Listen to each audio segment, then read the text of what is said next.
IPL ரொம்ப இன்ட்ரெஸ்டிங்காக போயிட்டுருக்குன்னு. அதில் எனக்கு ரொம்ப பிடிச்ச மேட்ச் எது அப்படின்னு பார்த்தீங்கன்னா சன்ரைசர்ஸ் ஹைதராபாத் அது மும்பை இந்தியன்ஸ் சீரியஸாக அந்த மேட்ச் ரொம்ப ரொம்ப நல்லா இருந்துச்சு. அதுக்கு முக்கிய காரணம் என்ன அப்படின்னு பார்த்தீங்கன்னா மும்பை இந்தியன்ஸ் இந்த மேட்ச்சில் பிரம்மாண்டமாக வின் பண்ணிட்டாங்க. அது மட்டும் இல்லாமல் இதுக்கு முக்கிய காரணம் யாருன்னு பார்த்தீங்கன்னா நம்மளோட மிஸ்டர் 360 சூரியகுமார் யாதவ். சீரியஸாக ஒரு வேறு லெவலில் ஆடினாங்க. அதில் எந்த ரோட்டுமே இல்லைங்க. வேறு லெவலில் அக்ரெசிவாக ஆடினார். தரமாக கேம் எடுத்துகிட்டு போனார். முக்கியமாக இந்த கேமில் அவரோட செஞ்சுரி தான் இதில் ரொம்ப ரொம்ப இம்பார்ட்டண்ட். அவரோட இந்த ஃபார்ம் ரொம்ப ஹெல்ப் பண்ணோம் T20 வேர்ல்டு கப்புக்கும்.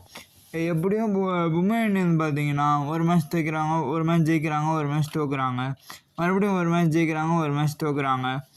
அப்படி பார்த்தீங்கன்னா இதுக்கு மேலே மும்பை இந்தியன்ஸ் வந்துட்டு பிளே ஆஃபில் குவாலிஃபை ஆகிறதுக்கு சான்ஸ் இல்லை. பட் ஒரு சூரியகுமார் யாதவோட இந்த ஃபார்ம் நிச்சயமாக வேர்ல்டு கப்புக்கு நல்லாவே ஹெல்ப் பண்ணும். சீரியஸாக அந்தளவுக்கு சூப்பராக ஆடினார். ஒரு பர்ஃபெக்ட் கேம் ஆடினான்னு நம்ம சொல்லியே ஆகணும். எனக்கு சூரியகுமார் யாதவோட இந்த ஆட்டம் ரொம்ப பிடிச்சிருந்தது. இதை பற்றி உங்கள் கருத்து நம்ம கீழே கமெண்ட் பாக்ஸில் கமெண்ட் பண்ணுங்கள். இந்த வீடியோ பிடிச்சிருந்தா லைக் பண்ணுங்கள், ஷேர் பண்ணுங்கள். ஏஜே கிரிக்கெட் அப்டேட்ஸ்க்கு சப்ஸ்கிரைப் பண்ணுங்கள். By guys.